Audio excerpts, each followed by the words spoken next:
Tidak ada ruqyah yang bisa mengeluarkan jin, tidak ada ruqyah yang bisa menyembuhkan jin, menyembuhkan sakit manusia, nggak ada, Pak. Kalau ibu bapak meyakinkan bahwa ruqyah itu bisa menyembuhkan bapak dan menyembuhkan itu, berarti itu adalah suatu kesyirikan.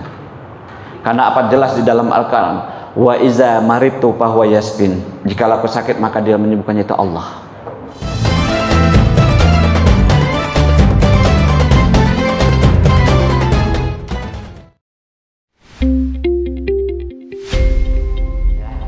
Itu. Baik, kita lanjut lagi ya. Nanti kita buka lagi. Baik, sekarang kita akan bisa membedakan bagaimana ciri-ciri ruqyah syariah dan ruqyah syirkiyah. Ya. Ruqyah syariah itu salah satu cirinya adalah bacaannya dari Al-Qur'an. Bacaan Al-Qur'an ini jelas, tidak ada yang disembunyikan, ibu bapak. Ya, jelas. Kedua apa? Doa Nabi, Pak. Misalkan apa doa sih, Pak? Wa nunazzilu minal Qur'ani ma huwa shifaa'un wa rahmatul lil mu'minin wa la yazidu zalimina illa khasara, atau Allahumma rabbanas, itu. Ya. Ini ruqyah syariah dan termasuk bismillah, Pak. Atas izin Allah semuanya, Pak. Tidak ada ruqyah yang bisa mengeluarkan jin, tidak ada ruqyah yang bisa menyembuhkan jin, menyembuhkan sakit manusia, nggak ada, Pak. Kalau ibu bapak meyakinkan bahwa ruqyah itu bisa menyembuhkan bapak dan menyembuhkan itu, berarti itu adalah suatu kesyirikan. Karena apa? Jelas di dalam Al-Quran, wa iza maritu fahuwa yasbin. Jikalau aku sakit maka dia menyembuhkannya itu Allah. Ini sebagai wasilah aja kita ikhtiar, tapi kesembuhan itu tetap miliknya Allah. Dan peruqyah juga tidak ada yang bisa memindahkan penyakit, dan ruqyah juga tidak bisa memindahkan apa? Mengeluarkan jinnya juga, nggak ada, Pak. Semua atas izin Allah. Ya, ini bismillah. Terus apa? Ciri-ciri ruqyah syirkiyah, Pak. Nah, ini kita mulai bahas. Ya. Ataupun ruqyah perdukunan, baik itu dukun hitam maupun dukun putih. Ya, pokoknya semuanya dukun dah, pokoknya udah. Ya, salah satunya apa, Bu, Pak? Dia minta nama orang tua kita, baik itu bapak maupun ibu. Ya, kenapa, Pak? Kira-kira, Bu?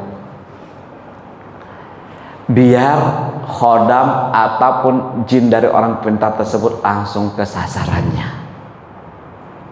Ya, dulu, Pak, kalau saya membantu orang, kalau laki-laki itu minder takut sama perempuan, dia minta sama saya, Pak, ajian apa pelet, Pak. Dia minta sama saya, Pak, temen, tapi dia nggak berani sama perempuan tersebut, Pak. Minta ajian tersebut, saya bilang udah tahu belum nama orang tuanya?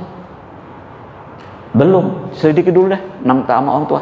Kenapa? Kalau kita tidak tahu nama orang tuanya, biasanya khodam tersebut salah sasaran, Pak. Itu tujuannya. Karena apa? Misalkan X, ya, X tersebut di lingkungan Permata Pamulang ini bisa jadi banyak nama X, Pak.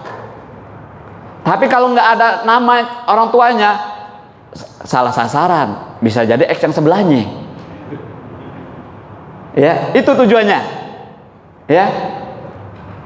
Biasanya juga kadang apa? Kalau mau menyantet, siapa nama orang tuanya? Ya, biar sasaran cepat. Ya, itu tujuan, Pak, untuk minta nama orang tua. Ya. Saya masih ada ingat sedikit ya ajiannya enggak? Kun payakun lillahi cayaku saya sungai kena dulu cabang bayinya, sebut namanya, sebut nama orang tuanya. Kena.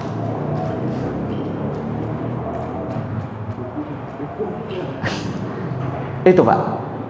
Ya kan? Itu salah satu ajian apa? Buat mahaba, cinta kasih. Ya. Banyak, Pak, ritualnya, Pak. Salah satunya saya pakai kembang kantil dulu, Pak. Kalau orang udah sering melakukan udah ketawa aja pokoknya biasanya. Ya, kembang kantil Pak, saya embunkan semalam, besok pagi baru saya minum. Itu. Ya, ataupun banyak tuh ritual-ritual seperti itu. Ya, salah satunya minta nama orang tua. Kedua, minta pakaian bekas.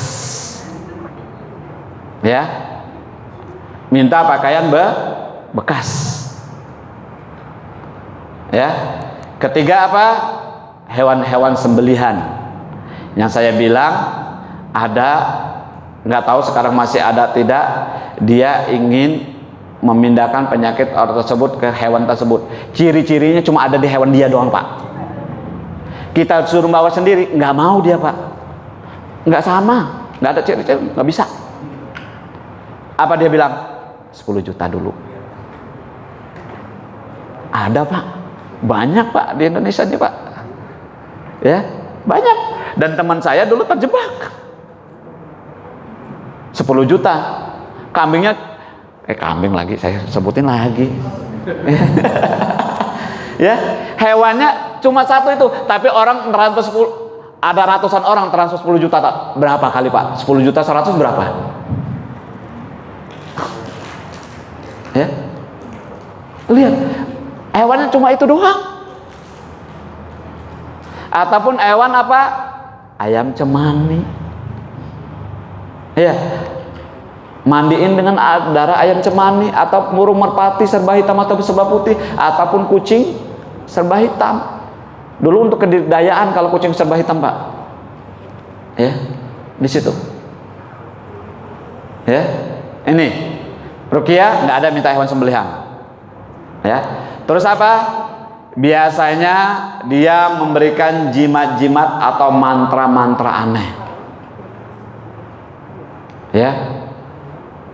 Karena apa? Di dalam suatu hadisnya mengatakan inna ruqa wa tama'in wa tiwala syirkun. Sesungguhnya mantra-mantra, pelet, jimat itu adalah syirik. Ya. Kalau ibu ataupun bapak yang punya masih menyimpan ya bundelan-bundelan ya, yang tulisan Arab, yang ada pedang-pedangnya, ada harimaunya dan segala macam, ayo Pak, itu tidak boleh Pak. Ya.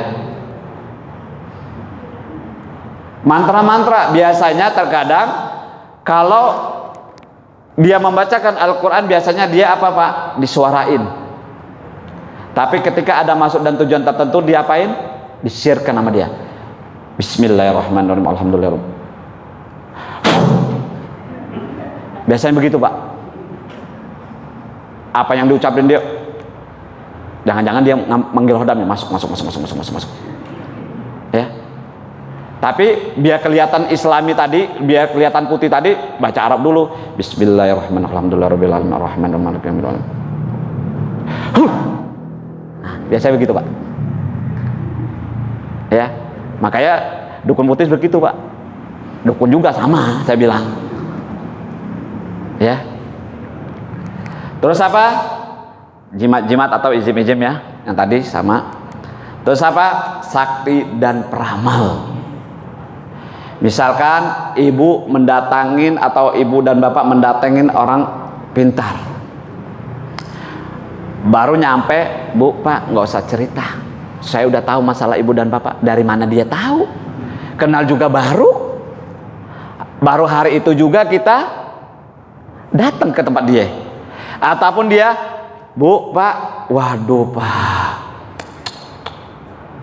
di tubuh istri bapak ini ternyata ada 2 jin, satu laki-laki satu perempuan. Yang laki-laki ini suka sama istri bapak. Waduh, kacau nih Pak, bisa-bisa bapak dicerai sama istri ini kalau udah begini dah. Waduh Pak, ada orang gak suka nih Pak, saya harus ritual nih Pak, beli apel jin, beli paku emas. Kalau enggak itu akan bahaya nih keluarga bapak. Berapa Ustaz? Murah, 20 juta aja. Ya, itu Pak. Padahal Pak, di Kebayoran tukang luak banyak banget apel jin Pak. Paku emas banyak banget di sono. Murah Pak, nggak sampai segitu. Ya, itu. Ya. Makanya saya bilang, kalau ada orang merasa bisa melihat masa lalu, ramal yang akan terjadi, maka hati-hati. Ya, di situ. Terus apa? Ternak khodam, Pak. Ternak khodam. Ya, biasanya terkadang kalau kita berobat kepada orang pintar itu biasanya dia memberikan khodam juga, Pak. Jin pendamping. Ya, nih buat kamu.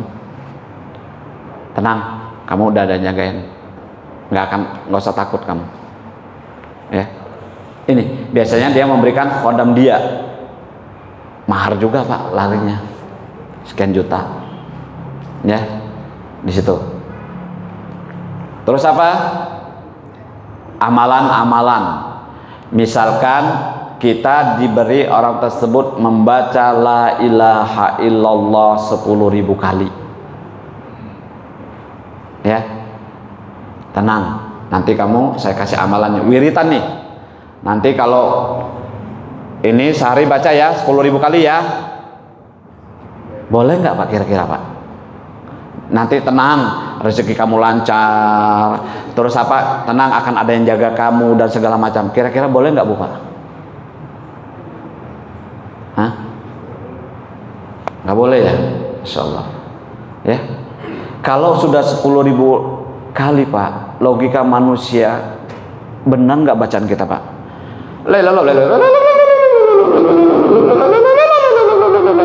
Biar sampai Pak, sehari kata guru kita. Giliran di ruqyah Pak, muncul saya jin lala. Lah, dari mana? Saya dipanggil. Dari mana? Dipanggil saya. Ya, bukan salah dengan la ilaha illallahnya. La ilaha illallah tidak ada yang salah. Benar, wiritan yang bagus. Ketika kita akhir hajat aja kita membaca la ilaha illallah, tahu sendiri Bapak kan, udah ngaji semua, masya Allah. Di mana salahnya itu? Ya, salah satunya ketika kita mengamalkan suatu ibadah-ibadah atau wiritan-wiritan itu cukup dua syaratnya Bu Pak. Satu, ikhlas. Allah tidak melihat kuantitas banyaknya kita dalam berzikir. Dan kedua adalah ittiba, tuntunan Rasulullah. Ketika kita mewiridkan misalkan la ilaha illallah 10.000 kali, apakah Rasulullah memberikan seperti itu? Kalau tidak ada, maka jangan diteruskan Pak.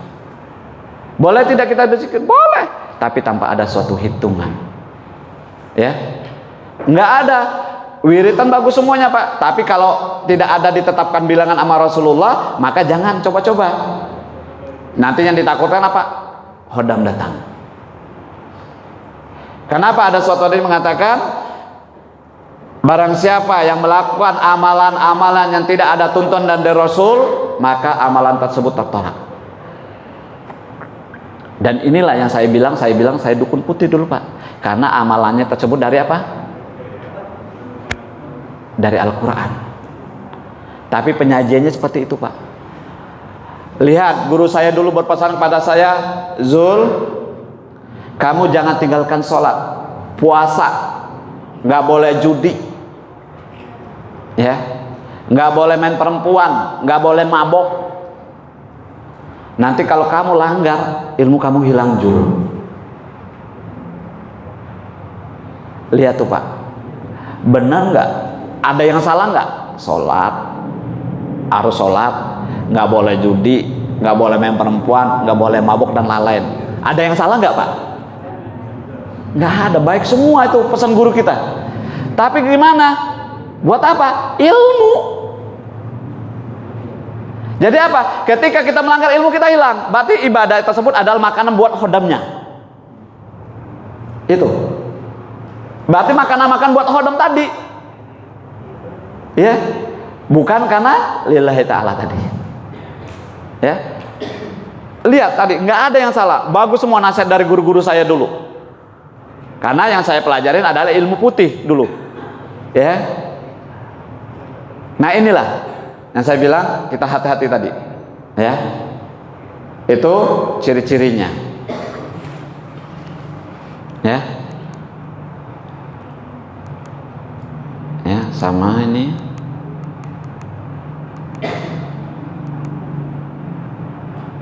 Ya.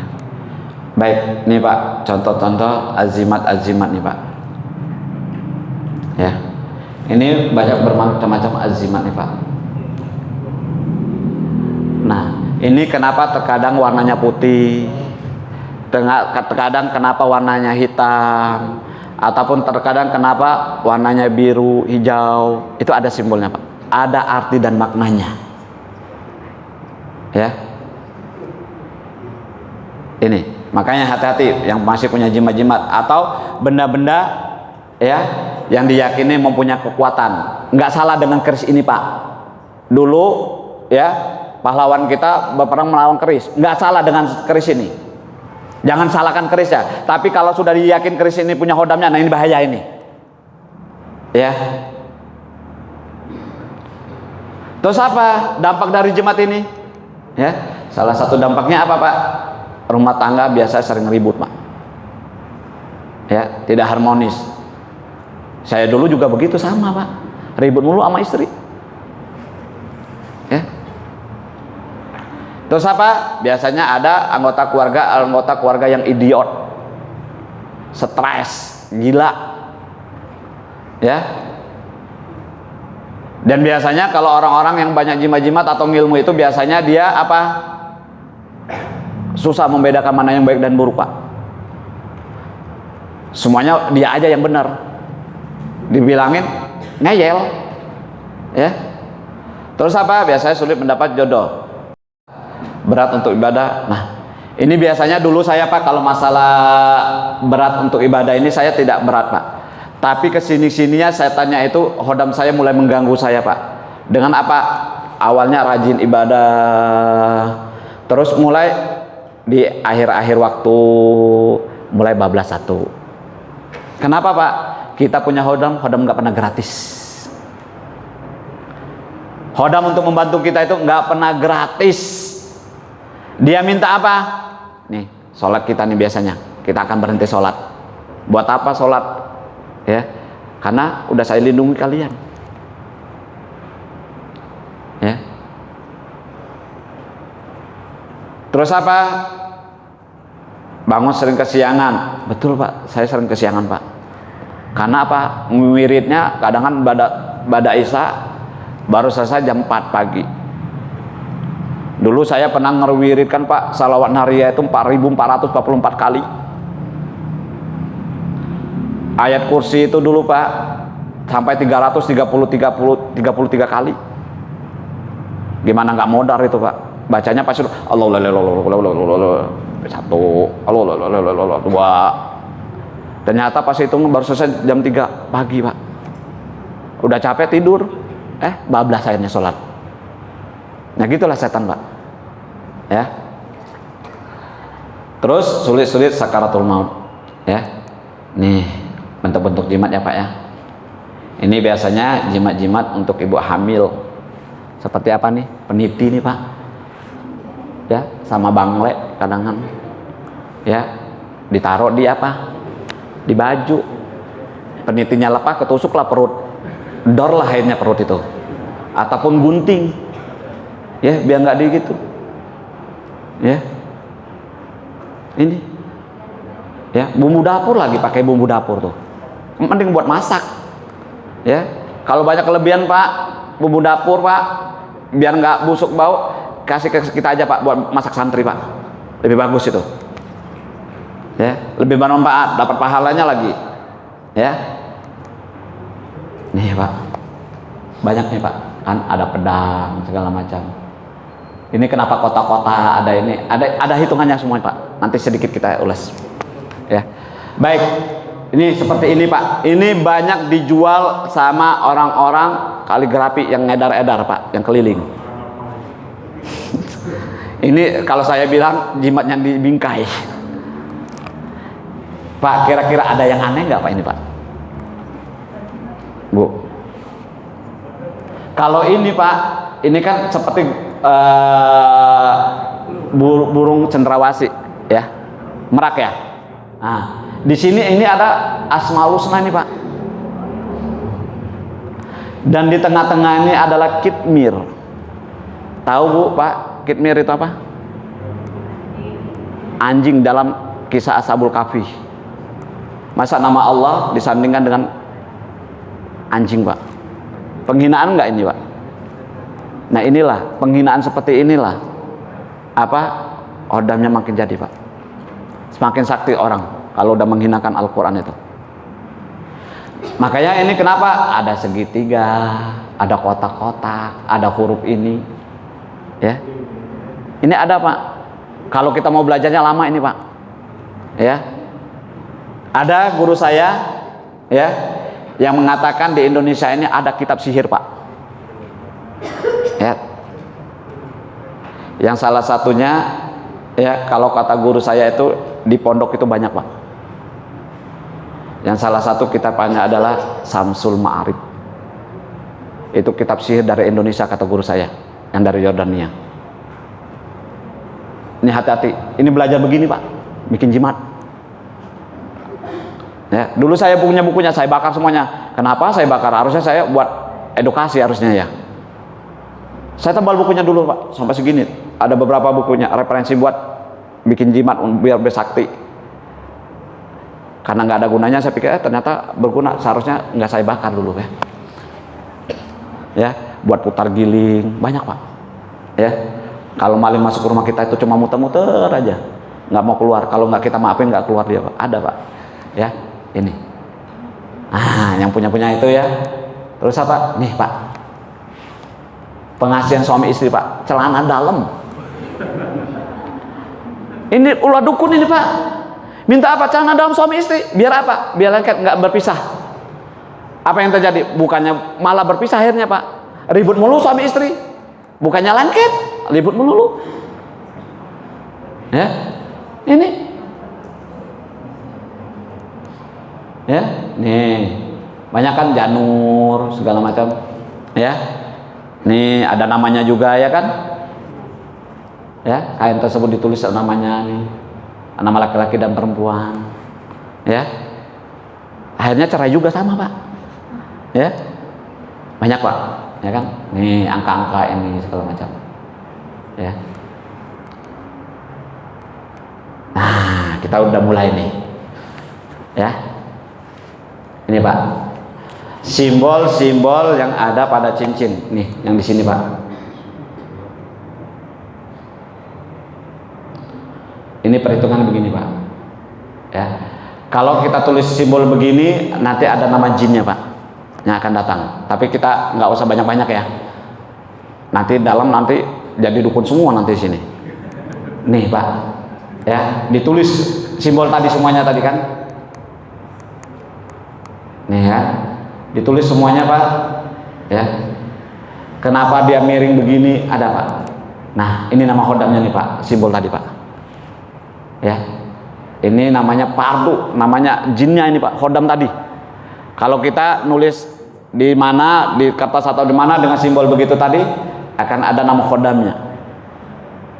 Dari buku panduannya, ya, Pak, ya. Itu hodamnya ini, Pak. Kalau ditulis simbolnya ini tadi, ya kan? Nah, ini simbolnya tadi, Pak, semuanya. Ya. Terus nama hodamnya. Nah, ini kode-kodenya. Nah, inilah makna tadi yang saya bilang, kenapa dia ditulis segitiga. Ya. Nih, kenapa ditulis kotak? Ini ada maknanya semuanya, Pak. Ya. Ya, seperti ada segitiga tadi. Nih, ya kan? Disegitigakan yang seperti jimat tadi.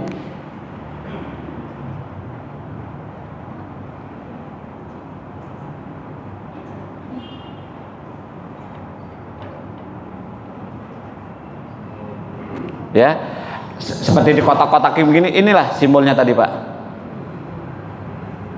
Nah, ini makna arti bentuk jimat tersebut, Pak. Tapi cukup cuma edukasi aja, ya, Pak, ya. Jangan ditulis, Pak. Nanti ditulis, dipraktekin di rumah. Kena gangguan jin nggak saya tanggung jawab, ya, Pak, Bu. Ya, di sini. Ya, kenapa bentuknya begini? Ada gelombang-gelombang, ada UKS ini artinya. Semuanya. Ya, artinya ada juga nih bentuk segitiga, dia bermaksud ya ini tanah atau bumi. Nah, yang saya bilang tadi Pak, kenapa dia berwarna ini Pak? Ya, kalau putih itu untuk apa? Pengasihan, kanuragan ataupun pembungkus buhul. Seperti yang tadi, buhul yang seperti ini. Nah, ini putih tadi. Ya, itu. Jadi jangan dikira kok punya saya kamu beda ya, ada yang hitam, ada yang merah, kok saya putih ya. Ya sesuai permintaan kita, buat apa ya? Kalau begitu buat pelet, buat pengasihannya itu dikasih kainnya warna putih nanti. Ya, kalau merah untuk pengelarisan buat orang-orang dagang. Makanya kalau kita niatnya beda-beda sesuai dengan minta apa, beda-beda nanti warnanya dapat. Ya, itu. Nah ini Pak, ya. Ini kita contoh nih aja Pak, ya. Bismillah ini Pak, Bismillahirrahmanirrahim, dipecah seperti ba, sim, mim, alif, lam, ha. Nah ini ada simbol hitung-hitungannya. Terhapus enggak ya? Sebentar.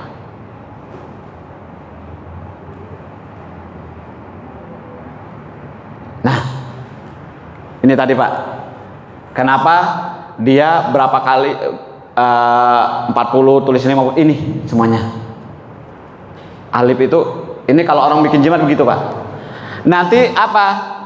Dia akan disuruh wiritannya berapa jumlahnya nanti. Ya. Nah, alif itu cuma satu Pak. Ya, kalau ba 2, jim 3, dal 4 dan seterusnya. Kalau goin 1000. Ya. Jadi, maka dia akan dapat hitung-hitungannya tadi seperti bismillah, kurang lebihnya dapatnya 786 kali. Dan dimasukkanlah rumusnya ini tadi Pak. Nah, dibikin kotak-kotak. Kalau kotak-kotaknya seperti itu tadi, ya kurang lebih. Nah, ini Pak. Ya. Seperti kotak-kotak ini. Ini angka-angka tadi. Ya. Ini. Ya. Jadi apa? Ini dihitung semuanya jumlahnya sama, baik ke sini, ke sini, ke sini, ke sini, semuanya sama, 786. Ya, ini ada rumus-rumusnya. Ini dari mana rumusnya? Udah dari buku panduannya, dari kitab tersebut. Jadi nggak bisa dirubah lagi, bukan saya yang bikin. Karena guru saya ngajarin dulu begitu. Panduannya udah ada di sana. Ya. Ini tadi Pak, simbol yang di cincin ini Pak, ini adalah simbol Dajjal, Lucifer. Makanya bentuknya seperti ini. Ini karena berdiri, ini dimiringin aja dia. Ya. Nih Pak, ini simbol-simbol lagi nih Pak. Ya, makanya banyak ya. Nah ini kayak gini tadi kan. Ditulisnya begitu, simbol-simbolnya ini. Tapi saya nggak mau ngajarin Pak, cuma cukup pengenalan aja, bahaya nanti. Nah, ini seperti ini Azazil ini Pak. Siapa Azazil Pak? Iblis ya. Padahal ini Azazil dulu ini jin yang paling taat pada Allah Pak. Sampai dapat kehormatan apa? Memimpin para malaikat untuk menumpas jin-jin yang masih zalim. Ya, kita nggak ada manusia ya zaman sekarang yang bisa memimpin para malaikat. Dia disuruh Allah, diberi kehormatan saking taatnya sama Allah. Jadi iblis itu Pak, apa? Dia tahu Al-Quran, tahu hadis Pak. Ya, jadi kita ini belum ada apa. Tipu daya mereka itu dahsyat. Ya, nih, ya. Jadi makanya ditulis yang seperti tadi ya Pak ya. Nih, alif, nih unsur-unsurnya Pak. Ya, ini berkenaannya. Ya, nih kalau dikotakin begini. Ya, ini tadi apa? Contoh deret angka simbol api. Sama nggak Pak? Sama kan? Nah, ini biasanya Biar apa? Terkadang kan entah buat kanuragan, biar wibawa, biar galak segala macam, ya kan? Itu, ya, di situ. Tapi saya nggak akan, ini bagaimana? Saya nggak mau, Pak. Nanti Bapak jadi dukun nanti. Ibu juga jadi dukun, dia bahaya. Ya, ini salah satunya ya. Baik. Kira-kira Bu Pak ada yang mau tanyakan nggak? Ya, siapa? Samping ayat-ayat Quran yang kita bacakan misalnya. Ya, Assalamualaikum warahmatullahi wabarakatuh. Waalaikumsalam warahmatullahi wabarakatuh. Di samping kita meruqyah itu untuk mengusir jin lah katakan di tubuh manusia itu dengan membacakan ayat Quran tadi. Ada nggak benda-benda atau tumbuhan apa yang memang saya dengar jin juga tidak suka gitu. Misalnya saya dengar misalnya dengan bawang putih tidak suka misalnya, atau dengan kunyit tidak suka, atau dengan daun bidara misalnya itu, apa benar itu? Baik Pak. Kalau ya sebenarnya kalau di dalam hadisnya seperti daun bidara itu untuk mayat ya Pak ya, untuk memandikan. Anggapan di rumah kita tanam daun bidara, ternyata daun bidara itu akan menjaga kita, setan nggak akan masuk. Itu satu kesirikan. Jadi benda-benda apapun ya, kalau kita mau tajribah di lapangan itu ya, para ulama itu membolehkan dia menggunakan daun bidara ya, karena dari manfaat daun bidara tersebut. Tapi tetap melalui proses ruqyahnya Pak ya. Setan nggak akan, jangankan daun Pak ataupun benda-benda, Al-Quran kita tempelkan di depan pintu rumah kita atau jendela, tidak akan bisa mengusir jin ya. Tapi apa? Dibacakan itu Pak.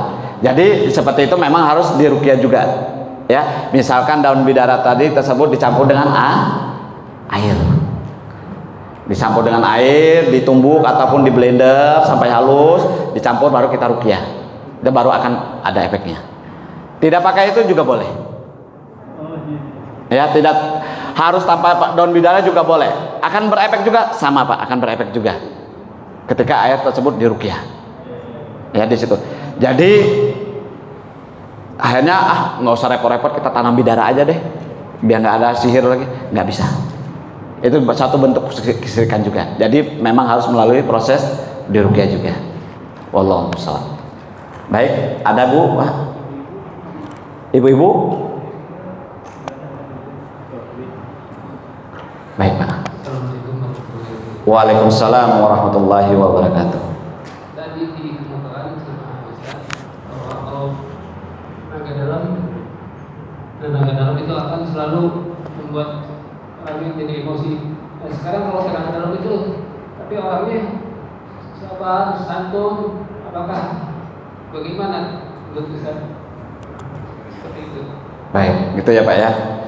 Ya, memang di tenaga dalam itu Pak begini Pak, dia akan mulai tersulut terkadang kalau dia diganggu sedikit Pak, makanya temperamennya langsung naik ya. Tapi kalau pembawaannya kayak biasa, adem, tenang, tapi jangan coba-coba nyenggol dia langsung. Dan itulah memang dia pengontrolnya. Terkadang kalau saya dulu Pak, ketika saya itu pengontrolnya dari mana? Ibadah. Saya nggak emosian Pak, seperti biasa ngobrol santun dan segala macam ini dan itu segala macam. Tapi ketika itu langsung muncak ya. Tapi kalau kita yang tidak ada apapun, bisa jadi kita akan akal sehat kita akan bermain. Orang itu memang itu nggak usah diurusin lah.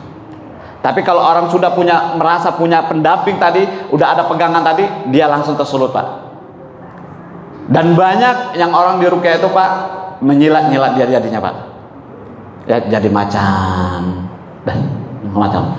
Nah inilah karena apa? Memang ada seseorang yang tidak bisa mengontrol dalam kesehariannya, yang punya tenaga dalam. Ada yang bisa mengontrol tapi dia tidak bisa diganggu sedikit pun, maka dia akan tersulut ya. Jadi memang terkadang setan itu mengikuti karakter orang tersebut. Kalau dia emosian, galak, nanti ketika dia berantem langsung galak dia ya. Di ruqyah juga galak jinnya Pak, apalagi jin dari daerah timur Pak. Waduh Pak, galak-galak, orangnya galak juga sih ya. Itu jadi memang jin itu terkadang mengikuti bagaimana nasib orang. Kalau ada yang pendiam, kalau di ruqyah Pak ada jin itu diam aja dia Pak Kalau kayak ibu-ibu misalnya cerewet Pak, wah ngomel-ngomel mulu di ruqyah biasanya Pak. Ya, karena memang jin itu melihat bagaimana watak atau karakter orang sini. Dia akan seperti itu. Kalau dia seperti gagah, dia akan seperti menantang. Ya, di situ. Jadi memang kenapa banyak tenaga dalam itu tergantung bagaimana orangnya, bisa membawa diri apa tidaknya, dan di situ. Tapi ketika dia sudah tersulut, itu temperamennya sudah nggak bisa dikendalikan dia. Itu. Wallahu a'lam bishawab. Sebentar, satu lagi katanya. Bukan ini hanya menyambung aja. Baik. Jadi bisa dipastikan bahwa orang yang jadi tenaga dalam itu pasti gampang tersenggol, timbul amarah, seperti itu. Jadi dapat dikatakan seperti kan ada pelajaran tentang dalam itu, ada yang hanya pernapasan dan ada juga yang ditambah bacaan-bacaan. Betul. Nah, Ya. ini apakah semua pelajaran yang menggunakan tenaga dalam itu akan berakibat pada jin tersebut? Baik. Ya, saya nggak akan menyebut suatu perguruannya ya Pak ya. Nggak enak kita jangan menyebut suatu perguruannya. Saya udah beberapa waktu menjadi suatu praktisi tenaga dalam itu beberapa perguruan. Yang salah satu selain mengelola nafas, saya juga diberi zikiran. Dan zikirannya banyak Pak. Ada beberapa tahap zikirannya. Salah satunya ada zikiran itu di surat Yusuf. Salah satunya. Ya. Tapi yang lainnya saya udah nggak ngebahas lagi lah. Yang saya ingat salah satu buat surat Yusuf. Nah itulah. Kalau kita secara logika manusianya juga ya, kenapa kok orang tersebut bisa mental? Tapi orang itu yang emosian. Tapi kalau orang nggak emosian, jebol Pak. Dan saya itu coba Pak, nggak emosian, jebol teman saya Pak. Dan begitu juga ketika saya tahan sendiri, jebol juga saya. Tapi ketika emosian, logika ke manusia kita, siapakah yang bisa mementalkan tersebut? Ya.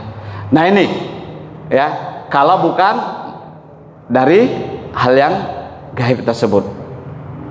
Nah kalau yang kata Bapak cuma mengelola aja napasnya dan segala macam, tapi kok kenapa bisa mental? Ini yang saya menjadi pertanyaan. Di mana?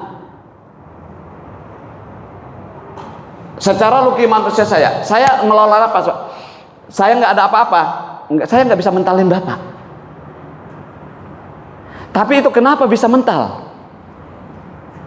Dari mana? Yang menjadi pertanyaan kita, dari manakah?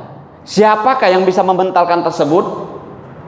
Ya, itu salah satunya Pak. Yang itu masih menjadi suatu pertanyaan. Dulu saya ketika belajar yang tenaga dalam itu saya belum bisa melihat, apa jinnya tersebut. Saya masih awal-awal belajar itu tenaga dalam, praktisi ilmu-ilmu tenaga dalam atau ilmu hikmah. Saya belum bisa melihat, nggak bisa dilihat, belum diajarkan guru saya. Nah itu saya bertanya, kok bisa ya? Dari mana lah ini? Kita walaupun kita ngelola napas biasa, bisakah saya mementalkan? Nggak bisa sekarang saya Pak. Ini yang menjadi pertanyaan saya.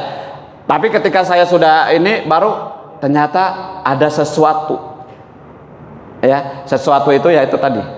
Setan yang mengikut campur. Biar akhirnya timbullah menjadi bangga diri. Sombong.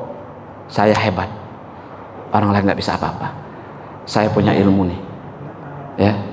Sampai apa? Akhirnya berani. Saya dulu praktek di depan. Ya, di situ.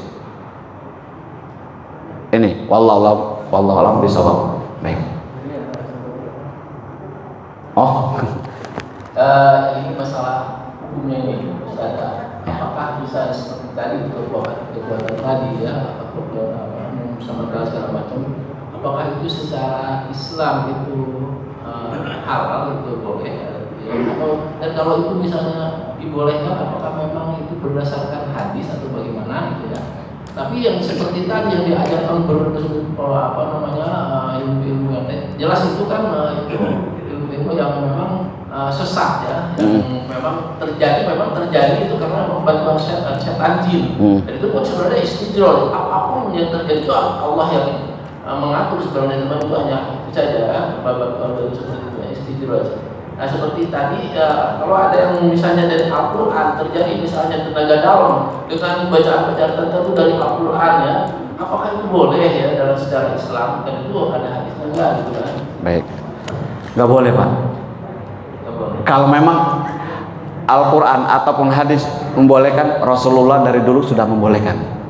Yang saya bilang tadi, nggak perlu capek-capek saya berperang, nggak perlu saya harus ada baju besi, nggak perlu saya luka ya, yang seperti kita ketahui ketika berperang itu para sahabat itu 70 minimal sayatan ya itu. Terus apa, nggak perlu saya patah gigi. Kalau memang ada hadisnya atau Al-Quran mengajarkan itu tadi, saya duduk aja Pak, berapa nih masuk, wah baris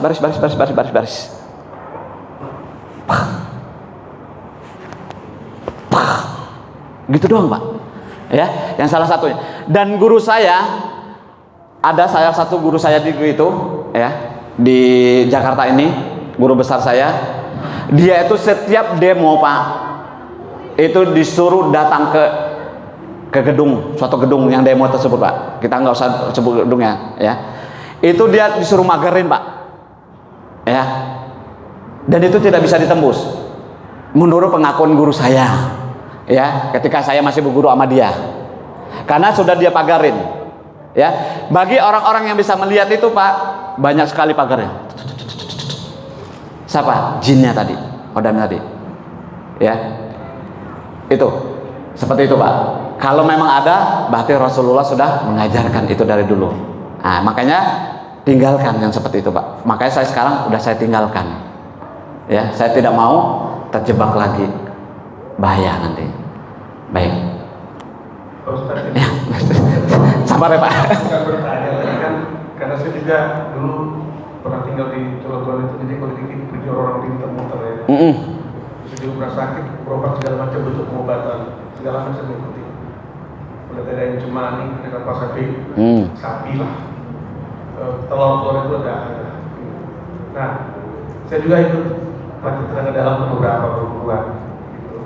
Karena beberapa mungkin tidak ada mirip-mirip macam-macam, hanya olah tubuh, pernapasan aja ya Pak ya. Mengolah tubuh itu mengolah sel-sel tubuh kita. Di tiap sel itu ada biolistrik namanya. Makin bagus pengolahannya, makin besar biolistrik itu.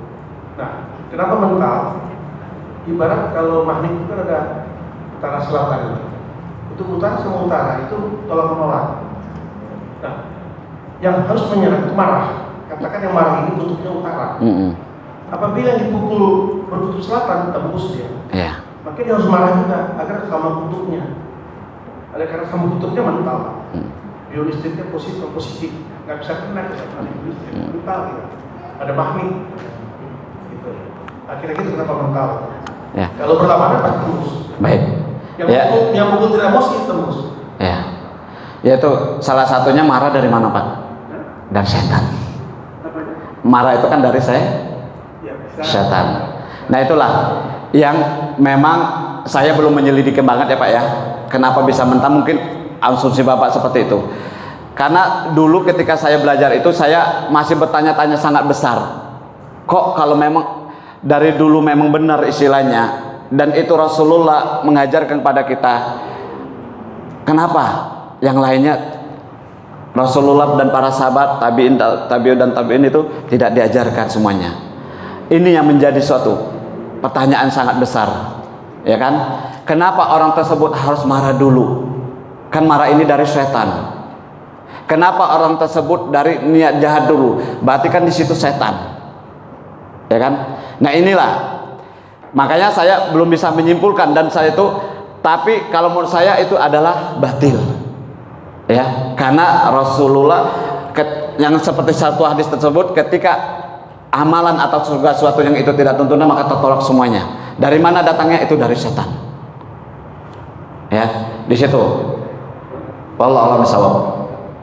Supaya dari sadar apakah betul tidur itu harus di bawah sehingga santet itu nggak tembus. Baik. Sedangkan santet kan lintas batas. Lintas atas. Iya. Apa namanya itu tidur dimanapun kena. Ya. Apakah betul tidur misalkan tanpa kasur atau apa ini nggak tembus? Baik.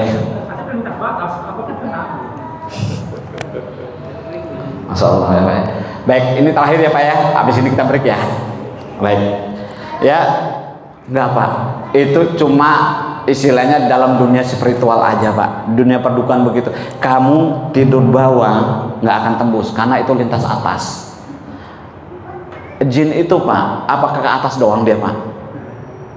Ya, bisa Pak. Ya, walaupun Bapak punya ilmu kebal sekalipun, punya benteng besar sekalipun, kalau dukunnya udah hebat Pak, dukun santet udah hebat, bisa. Karena ya teman saya itu Pak, dia menyelidikin bagaimana menaklukkan orang Pak, walaupun dia sebagai kiai besar, ustadz besar dan punya ilmu segala macam, bisa tembus sama dia Pak. Ada kelemahan manusia sebenarnya yang membuat semuanya bisa tembus sama dia. Banyak dukun-dukun santet, dukun-dukun tenun dan segala macam itu ketika dia gagal, dia tahu, oh nanti kamu jam sekian dia akan begini. Jadi memang dia dukun santet kalau udah pintar Pak, dia meriset dari Al-Quran juga, mencari kelemahan manusia di mana itu. Ya, kalau dulu dukun santet yang cerdas itu Pak, dia tidak langsung menyantet seseorang, dia selidikin dulu. Iya. Ya, jadi walaupun Pak, Bapak tidur bawah, kalau kena. Jadi tidak ada pengaruh. Seperti memindahkan barang, ya misalkan botol, perut gitu. Berarti menggunakan seseorang itu. Iya. Nah, di mana cara memindahkannya itu? Jin Pak. Apakah bisa dilihat barang itu? Kalau kita manusia biasa nggak bisa ngelihat Pak. Nggak bisa ngelihat Pak. Ya, yang bisa ngelihat orang-orang begitu. Makanya saya bilang kalau orang gangguan tadi pasti bisa ngelihat. Oh iya ada botol tuh. Dan saya pernah ruqyah orang yang terkena santet, jarum nancap di lidahnya. Dari mana datangnya saya nggak tahu Pak, karena saya nggak bisa ngelihat. Persis jarum nusuk ke lidahnya. Saya pas ke dia nangkep, dia jerit-jerit itu tuh kok kayak ada ekor.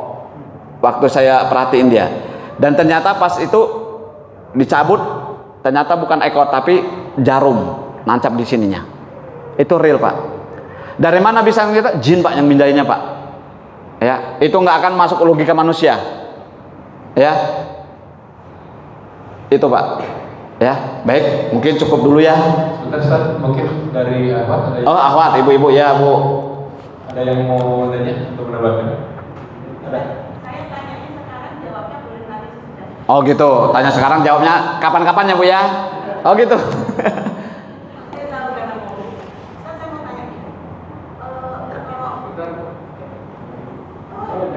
Oh. Terima kasih Ustaz. Kalau saya pernah melihat yang suka ada di TV itu kalau di ruqyah ada yang ekspresinya menjadi menangis, ada yang apa dan seterusnya. Saya ingin dijelaskan itu karena kenapa. Terus gini Ustaz, ada yang meruqyah katanya jarak jauh. Orangnya di mana, yang meruqyah di mana? Kekuatan apa itu? Yang pertama. Yang kedua saya ingin Ustaz menjelaskan begini. Itu kalau ada hari itu kalau nggak salah ada ulang tahun ABRI ya kalau nggak salah. Itu ada seorang tentara yang dia bisa mematahkan beton yang bertumpuk sekian ratus dan itu pecah. Itu kekuatan apa Ustaz? Apakah itu ada kaitannya dengan pelajaran hari ini? Itu aja Ustaz, terima kasih, jawabannya boleh nanti. Assalamualaikum warahmatullahi wabarakatuh. Mau dijawab apa enggak Pak?